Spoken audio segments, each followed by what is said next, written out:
Welcome to the Third Eye Insights living room. Today we are doing a casual chat about what we're noticing and seeing in the industry. We talk a lot about trends that we're seeing in the marketing world, internally, what we're seeing with our clients, I think is really valuable to the people of the world. Let's jump into some high-level topics and see where this goes. This is Hannah. I'm an account manager here at TEI, and I deal with all of our retainer clients and most of our brand build clients, and I do all things social media. She's a social media expert. She's our resident Gen Z. She helps me stay young, as I'm already getting too old for the majority of the platforms. And I'm Camille. I run the show here at Third Eye Insights, and Hannah's my brain, so let's get into it. I thought it was really interesting the other day when we were talking, and you were explaining kind of what you've been noticing with our clients that have come on that had socials before, had good enough brands, or were doing things on social, and the kind of the changes you were seeing with their data. I thought it was really interesting. Yeah, so I think something that we saw a lot with most of our clients for, I guess, like the last quarter in 2022 was impressions were down for almost all of our clients, which is weird for us because we don't work with one type of client. Like, we work with doctors, lawyers, Medical spas, real estate agents. So it's a variety of industries which typically don't have the same data. And so when we were doing our reports, we found that almost across the board, impressions were down for all of our clients. And at first, that's really scary because our job is to make sure that their socials are doing well. So when you see kind of that red number, that down arrow, that kind of gives you a little bit of a heart attack, especially as a client when you're kind of trained to look at those numbers and those numbers only, and like always want to see it going up. And especially too, before you explain where it's going with impressions, because impressions are something that, and this is good for people that are listening to this, that are business owners who are looking to hire marketing agencies. Impressions are kind of like vanity metrics. They don't really mean much, and they tend to be something that if you're investing in a marketing agency or a marketing team in-house and you're putting some ad spend behind your content, you tend to see that number climb. So for our clients and the quality of content that they're producing and how impressed we have been with their growth in content creation, was scary to see that kind of vanity metric that doesn't matter going down. It's also something that is really easy to increase when you're using paid strategy. Yeah. And a lot of our clients keep their strategy pretty organic. Yeah. They want to create quality content, and so impressions isn't as easy to reach. If I put $50 behind every post, my impressions are going to triple, quadruple very easily. So that's why in a lot of scenarios, when you start working with a social media team or a marketing agency, they'll start with those metrics because they're really easy vanity metrics to pay for. To impress with too. But kind of what we saw is this down in impressions, and we were very like, oh no. But as you look deeper into the data, you actually see that the engagement rate and the engagement was actually quite high. So we saw an increase on almost all of our clients in both engagement rate and engagements. So for those that don't know, engagements are anything from clicking to view your video. Different platforms have different variations of what a video view actually counts as, but it would be that, comments, likes, shares, saves. So those are engagements. And then your engagement rate is the impressions to the amount of engagements. So if you have 1,000 people see it and 800 people interact with it, that's a really high engagement rate versus 20,000 people seeing it and 1,000 people interacting. Yeah. So you want a higher engagement rate because that kind of signifies a higher quality content. And so the way I kind of explained it to you the other day was if I had a poster outside and I had 1,000 people walk by my poster, but only one person called me. It's versus I was in a high traffic area, I got 1,000 people, but only one person called me from my poster. Versus if I put it in an area where maybe more people that I actually think would use my product, my service, whatever's on the poster. If I put it in an area there and only 50 people walk by, but I get 10 people call me, it's a very, like, that's a much better ROI. ROI, that's something conversion metric makes sense. tangible. So when we were looking at our clients and we see this, what we kind of take from that is that, maybe impressions are down. That has a lot to do with trends outside of your work, your industry.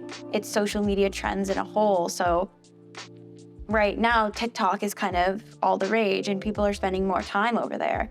So it's pretty logical and reasonable to assume that your impressions on other apps like Instagram are going to be a little bit lower because they're not necessarily like the king app anymore. I think it's for a nuance for the customers we service, because we tend to focus on the professional service space.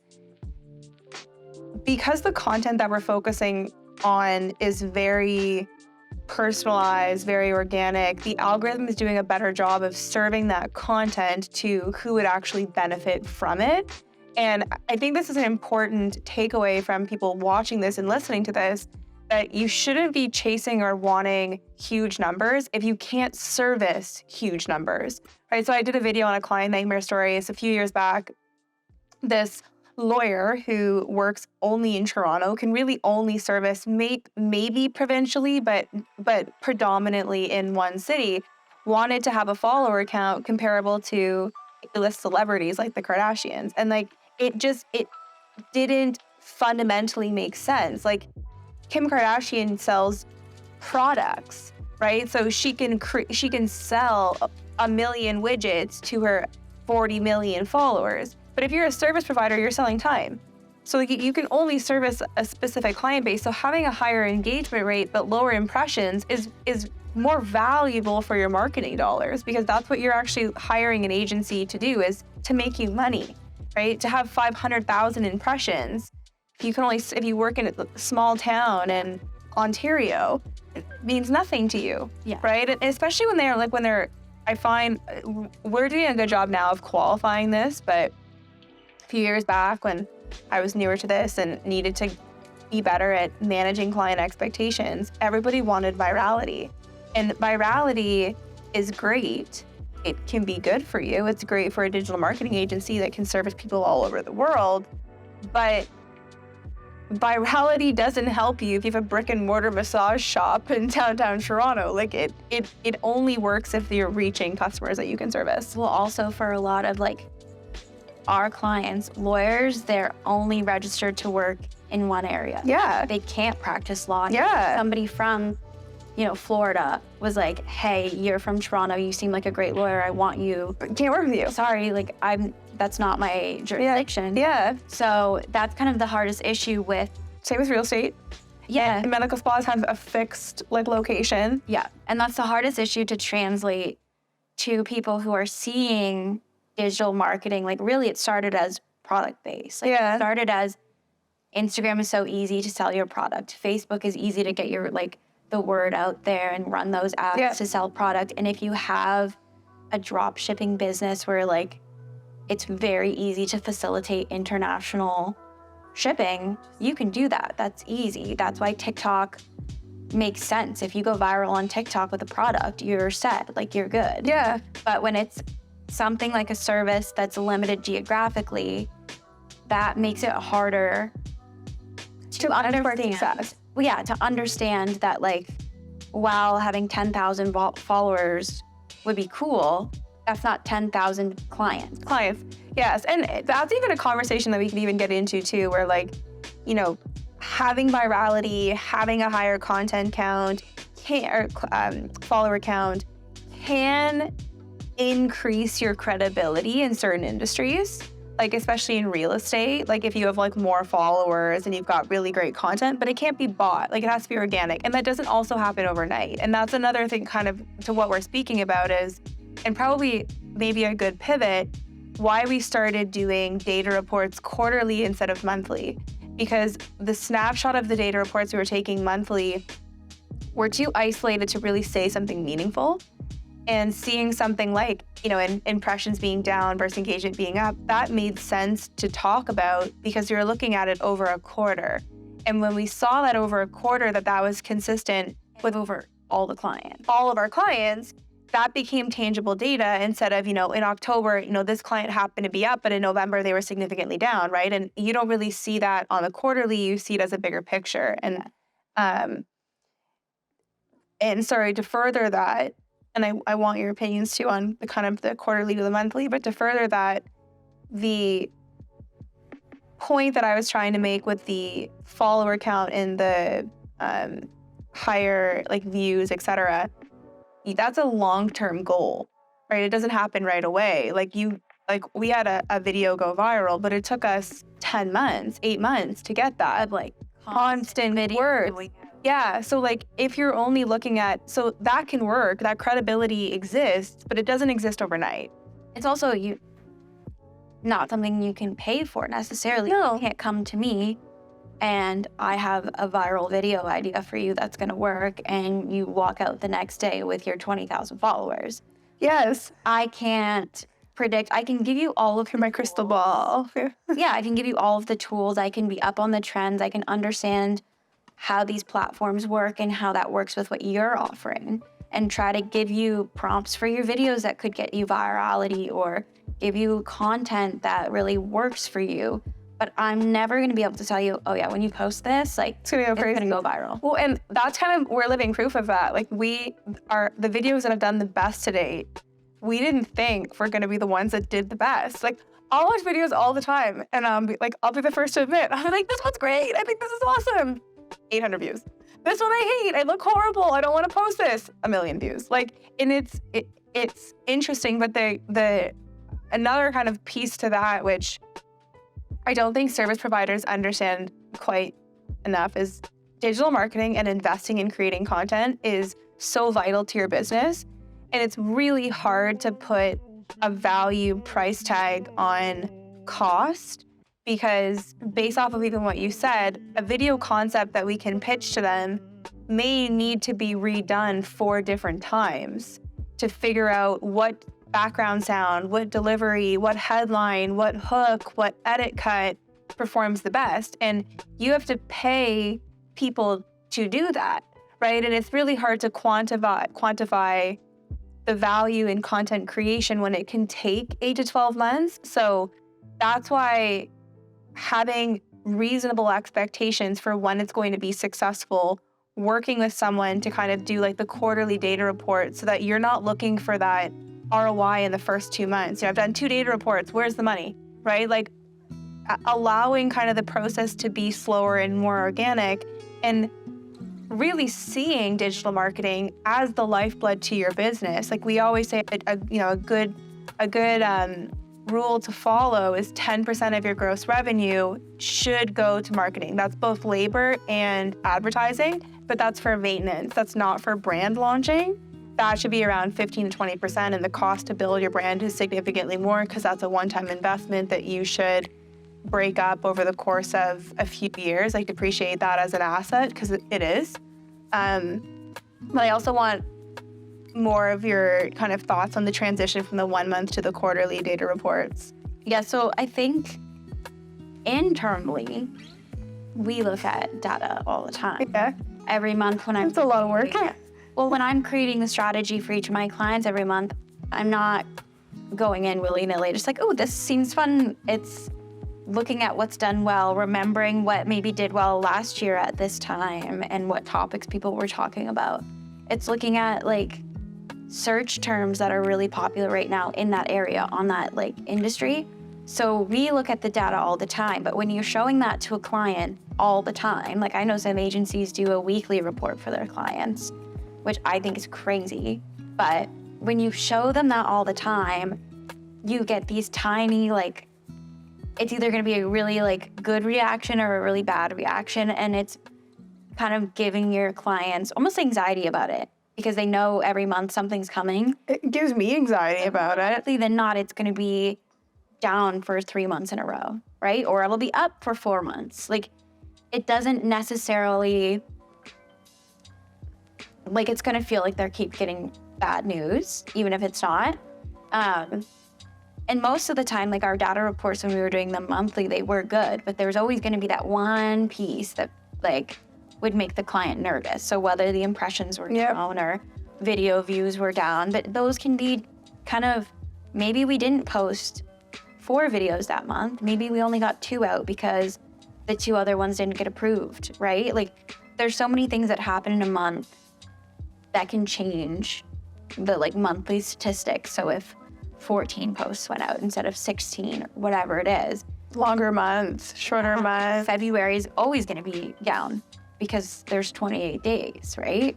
So by doing the quarterly, we get to take more time ourselves to really look at it and really come up with explanations for each thing. So if over 3 months I'm seeing that the top 3 videos all follow the same format and maybe all talk about not the same topic, but the same kind of like style, I can see, okay, let's continue with that kind of video.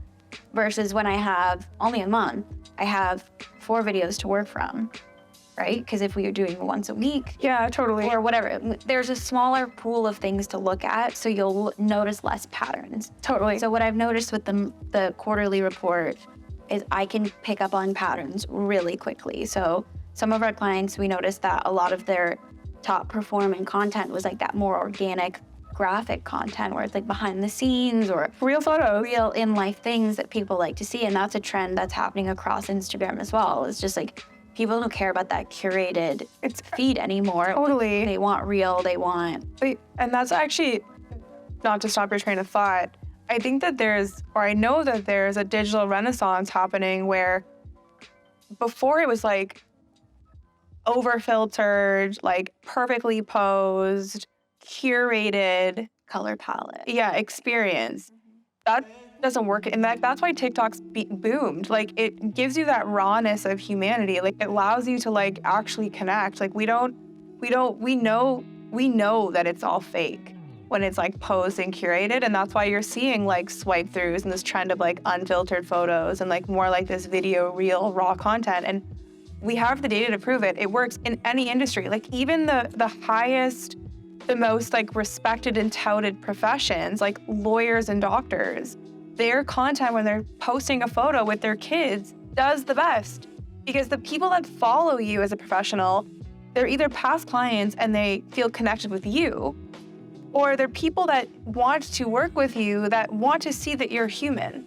Like, they want to be reminded that you still care, like you still have compassion. You're like, if you're going under the knife with them, like they're someone you can trust. And it's weird. It's like, to a professional, it almost seems like counterproductive. We like we're in a strict office setting, right? You dress certain ways. You don't talk about Certain things. You keep your private life very private. And so in the world of social media, that's very hard to do, because if you keep it professional in that sense and you keep it all tight knit and there's no glimpse into who you are, there's no connection. It doesn't work, yeah. Like, so what? There's no reason for me to follow you. So I always say to clients, But be authentic. yeah, Right? every pitch, when you work with a marketing agency or with social media managers or I went to with whatever, that next too. yeah, like you're always gonna want every post to look back at ROI. You're always gonna want it to connect to a sale or to connect to a conversion. And it's really, really, really hard to get out of that mindset. But you can't run an Instagram account or any social media platform and constantly just sell. Because nobody wants to be following that. Nobody. And give your example. So my example is always for especially clients who aren't super into social media. I always say, like, would you turn on the TV and just watch commercials? Like, would you sit and stay and feel engaged if the whole channel was commercials? No. You don't mind the commercials, or we used to not mind commercials, because at the end of that commercial, we knew that we were getting back to our favorite. Regular programming. Yeah. We were gonna get back to Grey's Anatomy or whatever it was that we were so invested in that story, Yeah. right? Yeah. And then if in between there was a ShamWow commercial, we were like, oh, that's kind of entertaining. Like, maybe I'll buy a ShamWow. But then we went back to the story, and that's what kept us. And that's there. a very important segue. So the way that we structure socials, and a good agency would structure socials, is to create content pillars. So that's when content pillars. So that's when you have different segments of your business. So let me take a step back to explain how we got here. So we work with clients. They don't tend to leave us too often. And when we've been working with them for 2 or 3 years, creating 3 to 5 posts per week, it got to the point where we were like trying to figure out, how do we keep making this content feel fresh, feel new? And we were getting fatigue as the creatives creating their content. So, and this is a few years ago, before kind of, I'd say, content pillars have become more mainstream. So what we created is, based off of the brand and what they sell, their core services, their unique value proposition or selling proposition, and then the kind of the humans behind it become their own pillars of the business, so that we can find new and engaging ways to continue to communicate your message, what you're selling, in a fresh way that is engaging And provides value. Because when you're selling all the time, the only value that you're providing is information on how to buy service or buy. Yes. But when you provide value, and this is something that was really hard at first for convincing like a doctor or a lawyer to give away their like sacred information, because their whole career is built on the fact that they're the only ones who know this information. And they sell their time because they know. And they're afraid of the college. Like they're so afraid of the college that they don't want to give like free legal advice or free medical advice. And we're not suggesting to give free legal advice. You're just informing your patient instead of selling to your patient. Just sharing your opinion on cases that come up or things that align with Just what you're useful. Like, make your page useful, worth following. Like, that's the key point, worth following. Everything should connect back to value. What are you giving people? Value can be as simple as something funny that they want to share with their friend. Yeah. That's still value. It doesn't have to be, I'm going to give them a college education in this post, and that's value. But giving them education, something to laugh at, something to think about, something that maybe they don't agree with. Like, that's something that works really well. Controversy, yeah. Using controversy to a degree. If you're staying true to yourself and sharing your opinion, and people disagree with that opinion, that gets picked up on the algorithm, and you'll have people in your comments that agree and disagree with you. But at the end of the day, that's getting you to more people who more engagement, which is gold online. Yeah. Like, so you brought up a good point, and I want to just quickly circle back. So engagement is paramount. Like, it is everything. Like, when people say cash is king, engagement is king. Because with the way that the algorithms work is that your profile will be rated higher by the algorithm and shared to more people if people are saving, sharing, commenting, and liking your content. And each of those engagement pieces are weighted differently. Like, a save is really valuable. A comment is really valuable. DMing to someone is valuable. Liking is valuable, but not as much as. And the reason that you want to be focusing on, and I hate the word controversial, because as soon as people hear that are like thinking about getting into social, they think that you need to get political. And it sucks to use such a charged word as controversy, but it's really just giving an opinion. And because the internet is so big, people are going to disagree with your opinion, and that's what creates controversy. But why that's good is that if people are commenting on your post, good or bad, it's a comment. And that's what's rating your post as valued higher, and where you'll get that virality, because it's pushed to more people, because the algorithm is autonomous. It's not a human being. It only has data points to go off of. And the more data your post is creating, the higher it's going to be rated within the scheme or the universe it lives within.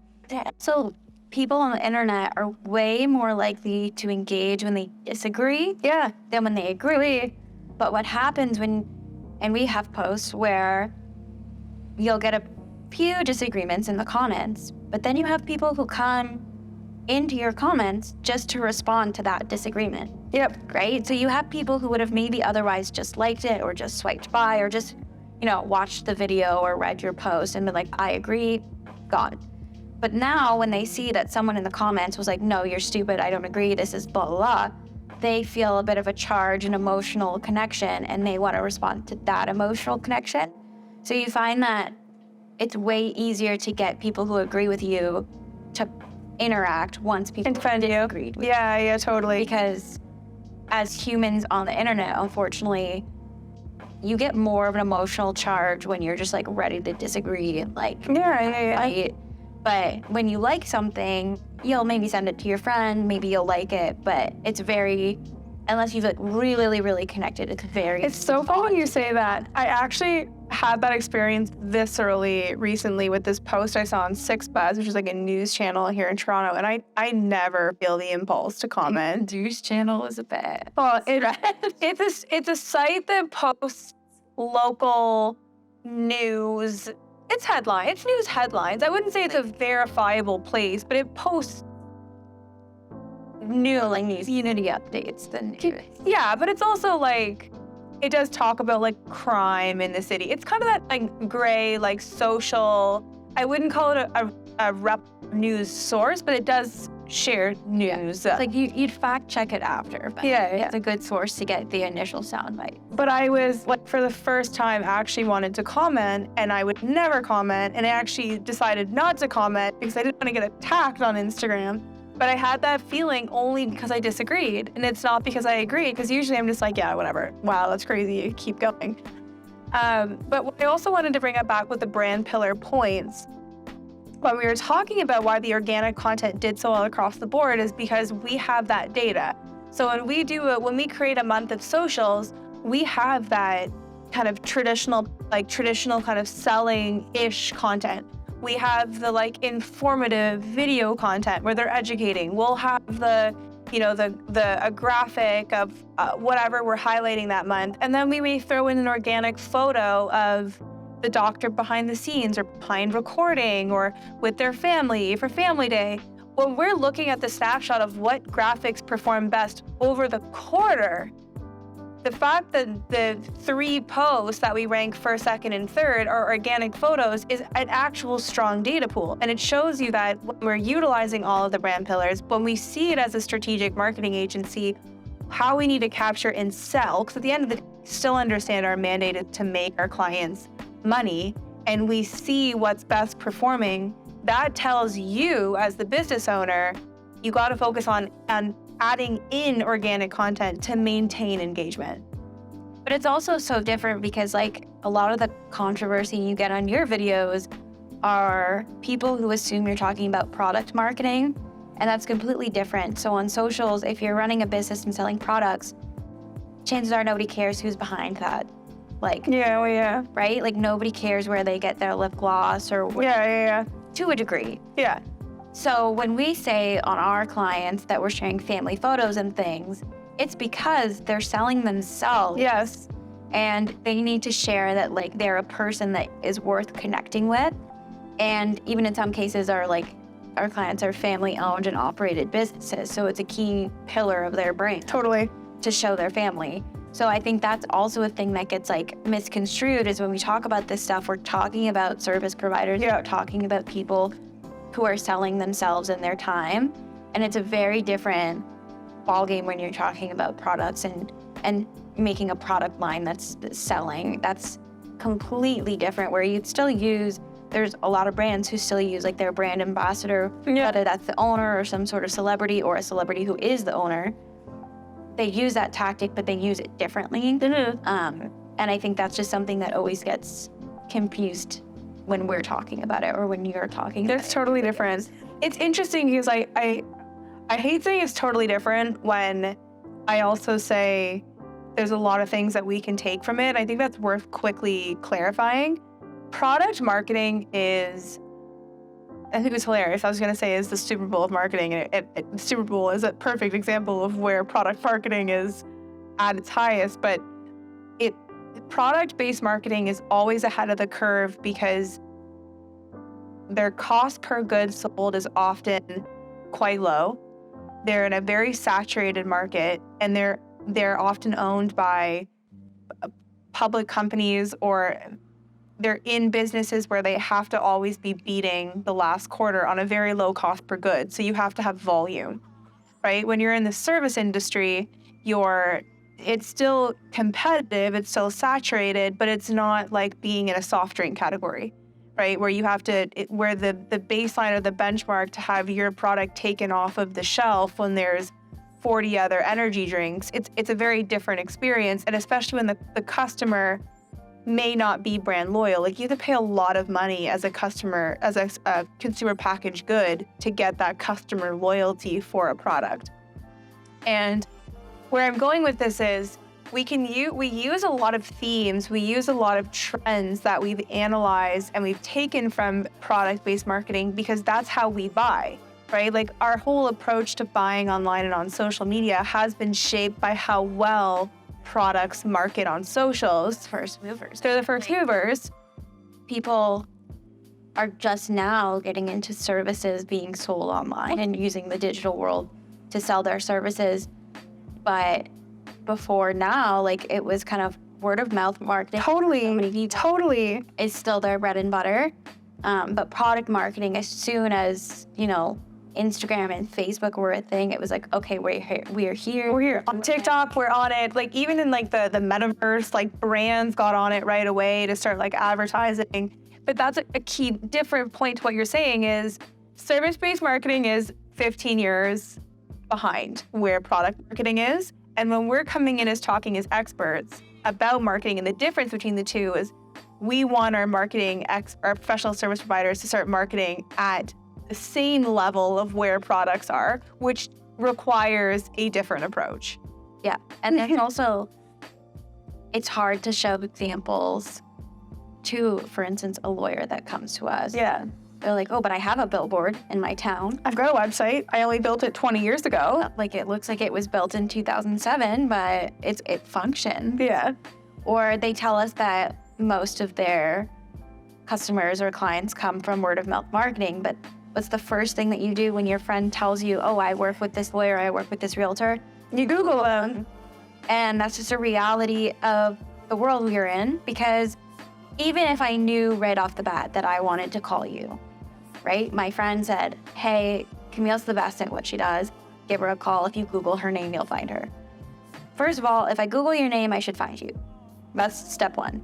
Step two, even if I was sure that I was just going to press call, like I was just going to your Google My Business to get that phone number and call you or email you, if I saw some weird reviews, maybe I would change my mind.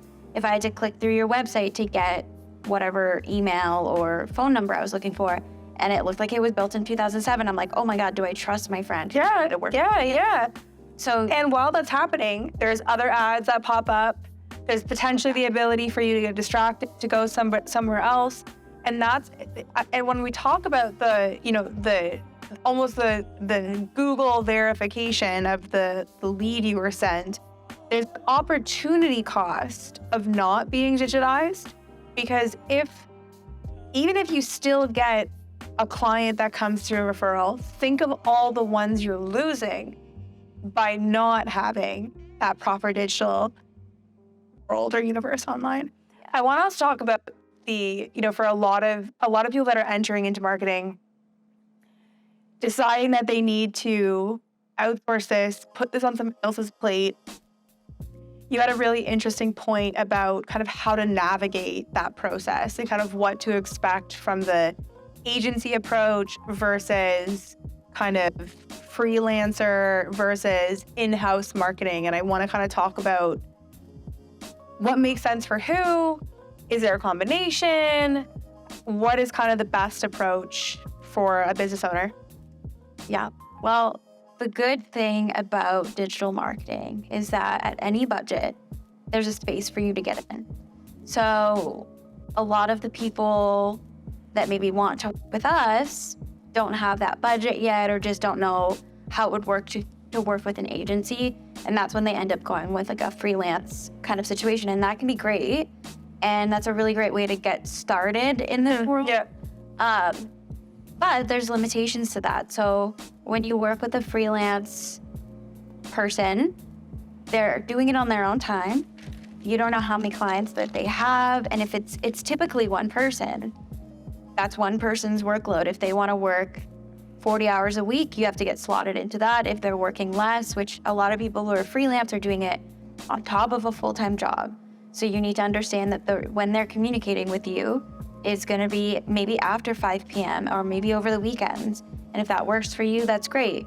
You're also going to get content that's like a different quality. There's more responsibility on you, for one, to provide content. So in our situation as an agency, we have an in-house videographer. We have photographers that we work with. We have graphic designers. We could do all of those. Copywriters, yeah. Whereas Thinkers. a freelance person, a lot of the times will get their clients to just kind of continuously send them content, and they'll schedule it for you. They'll write the copy for you. Maybe they'll do some graphic design for you. But the onus is really on you to give them the content. And most of the time, they're not giving you prompts for that content. Yeah.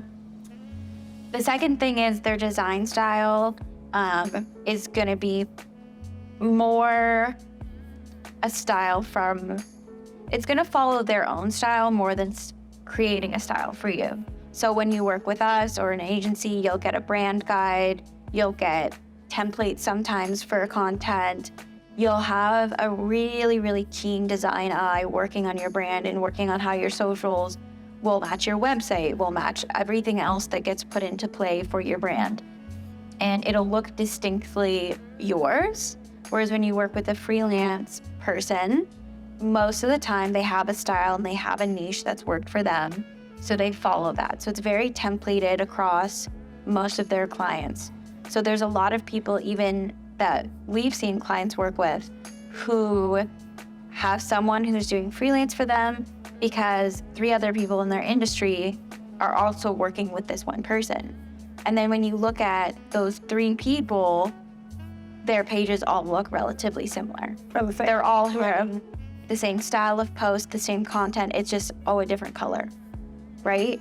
So that's just something to keep in mind is you are paying for the quality that you're going to receive. So if you're paying less, there's going to be less that goes into it. And it doesn't mean that it's bad. It just means it's going to be different and it's going to be not super unique and not super strategic for you. Yeah. And I've actually, I think that because I decided to go the agency route instead of the kind of the independent contractor, I can speak to why I think agencies are better.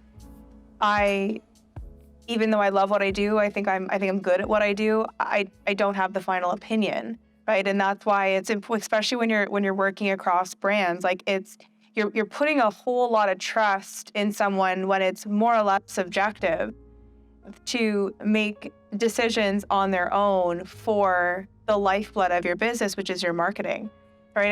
And if you can't afford to go the agency route, and it's not always necessarily that much more expensive.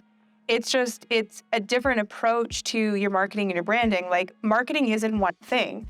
I can't build websites, right? I can't launch Google AdWords campaigns. We have people in-house that do that and are really good at what they do, and they've put in their 10,000 hours in AdWords and web design and graphic design and video editing and video shooting.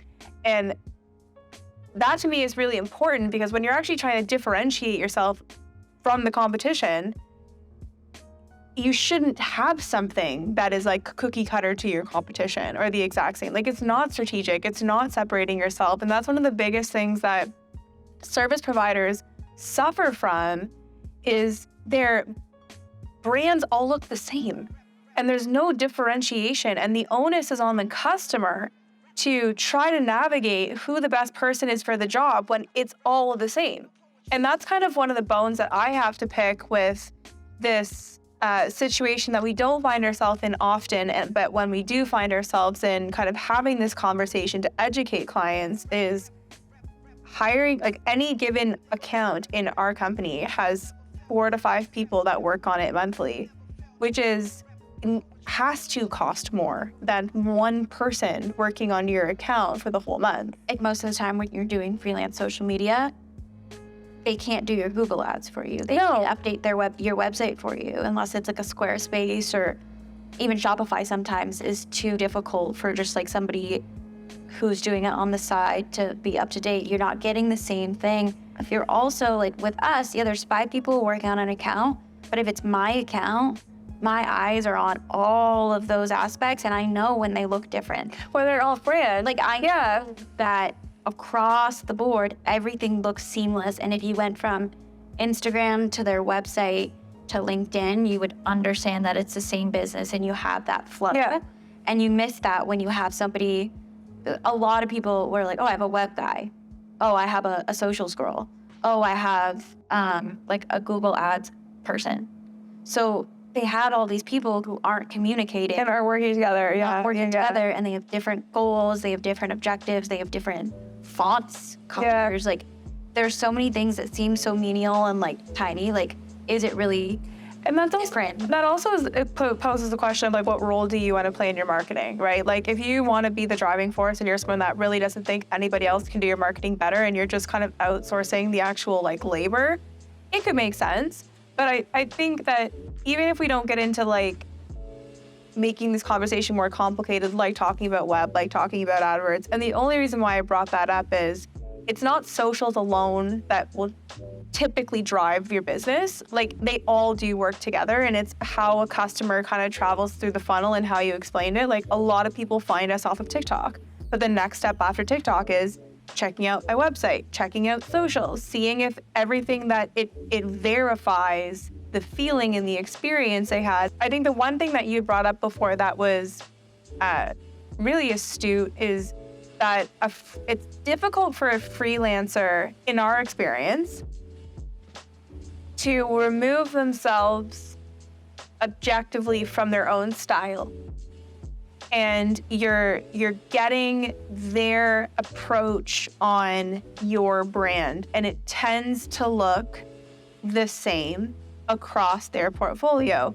Whereas when you're an agency, you have to almost like work for them in a different way. Like, no matter what we really think, we still have to present the brand to be consistent with the way that like their brand guide operates. Well, our goal is like, you should not be able to tell looking at any of our clients' socials that It's done by us. Like, that's the thing. And sometimes our goal for clients is to set them up to just have in-house marketing. Like, sometimes our goal, especially for socials clients, isn't to keep them long-term and isn't to keep them so that we're always doing it. Like, if it makes sense for them to eventually grow into having in-house marketing, like a team that works for them and them only, that's sometimes a goal that we have. And sometimes we work like in conjunction with somebody in-house because there's certain things that we can fulfill that they can't. And so that's kind of also something we work on with our clients, is like anybody that we work with remotely, let's say that's not here in Toronto, we still do all of the concepts, let's say, for their videos, but we found somebody in their area that can actually produce videos that they work with consistently and is part of their team now, whether it's still on this contract or like, there's ways to use freelance people that make sense. I think that's actually even just like an interesting segue in and of itself. Like, the contractor versus agency is kind of like one part, and then there's like the in-house marketing with agency. And that's like a really important distinction, because when I initially asked the question, I think the answer is it's not if versus or. Like, the goal is that your marketing ends up being successful and making enough money that you can have somebody in-house to offset the cost of a third party doing everything, because that's naturally going to be more expensive if somebody else is paying the salaries. And that's a great growth point or a goal for you to aim to get to, where you have that liaison in-house, because as the CEO, you should be busy running the business and having someone you can trust to kind of coordinate and work with marketing, because we're like really hands-on with these businesses. Like, we're talking to them a few times a week, if not almost every day. And that role for you is productive when it's someone that's like dedicated to and you can get a response from right away. They're talking about, and that's, yeah. So when we've grown clients to be able to have somebody who maybe it's a hybrid, like admin / social manager. Yeah, or like executive assistant, law clerk. Have to be just the point person for us. There's ways to integrate somebody into your business that they can do both. And I think that's something that a lot of younger people who are entering the workforce are getting into, is like, because we just intuitively have knowledge about how socials work and how digital marketing works. It's a great opportunity for young people to leverage their skills and enter a workforce in an industry that they're interested in, maybe don't have all the experience that they need to, let's say, be a lawyer. But you could be working in a lawyer's office, helping with admin types things, getting your foot in the door, and also helping with those socials, and kind of you're killing two birds, one stone. Like, you're getting, the firm is getting that person who they can trust, and you're also getting into a world that you see yourself in. Totally. And leveraging skills that you probably just intuitively have. Yep. And so when we have somebody who can do that role, it also makes what we said easier about getting organic content, because we are in office day to day with our clients. We don't see them. We're not at their office. We're not even in the same city as them in most cases. So having someone who can take some photos at the open house that a realtor's having, or go into court and get some like behind the scenes prep of like when a lawyer's getting ready to go to court, or whatever it may be, that's super great for us to get that content and then use it, edit it ourselves. Totally. Put other content. Even when the relationship becomes strong enough and we trust them, having them involved in doing additional stuff kind of around what we're contracted for. And that, the point you brought up, is often people's like biggest kind of barrier or hang up to doing the marketing, because they'll listen to this and they'll be like, that makes sense. I think that'd be great to have these photos, but who's taking them? Right? And that's kind of the goal to get to. Like, even if it starts as a part-time role, even if it starts as a hybrid role, like that's how you, like, it's funny because the difference in doing marketing from the, you know, your line of like, you can enter into marketing kind of at any stage in budget. But it's funny, like the degree of like, you know, when you're doing this versus when you're kind of doing it, all of it right, really focused on your marketing, is an exponential growth factor to your business. And it's like, it's tough because people are like, well, should I invest in it before I get it back from marketing? Like, it becomes a bit of a chicken and an egg dilemma. And the best way to make money off of marketing is to spend the money. And that's not just on an agency. Like, that's on figuring out how to market your business. Like, the world has changed. It's no longer enough to have a billboard and this TV commercial and your marketing's on, right? Like, it's constant. It's almost, I call it like throwaway graphics, because even though the content we create is so good, but like, you have to keep producing, and like, it's never ending. Repeating yourself. Yes, keep doing it over and over and over again. The huge thing is almost every client is like, didn't we already post about this, or we already talked about that? It's like, well, yeah, nobody's gonna remember that. No, like, 20% of your audience saw it. Yeah, most of your audience didn't see it, for one, because the algorithm, especially with Instagram not having their chronological order figured out, they were just kind of showing posts as they were popular, but they couldn't get popular because they weren't showing posts, so it was just annoying. So most people didn't see that post. We're also saying it differently. We're not using the same graphic over. Yeah. We're just hammering home the same message, because it takes that long and that many times to say something for the message to actually sink in and get across to people. And you never know who's looking at your profile or whatever it may be. So I always talk about your Instagram being a digital business card, and it should always have that kind of the same content. When you open that page, you should always be able to tell who it is, what they do, why they do it, and why they're good at it. Yeah. Choose them. So it feels repetitive, and it feels maybe disingenuous to continuously put out the same stuff. Yeah. But that's the only way that you're gonna get that message across. Couldn't agree more. I think we covered everything. If you like what we had to chat about, give us a like. If you want to ask us any questions for us to answer, Hannah is a all-knowing power on social media, and we would love to do more of these. Thanks for watching.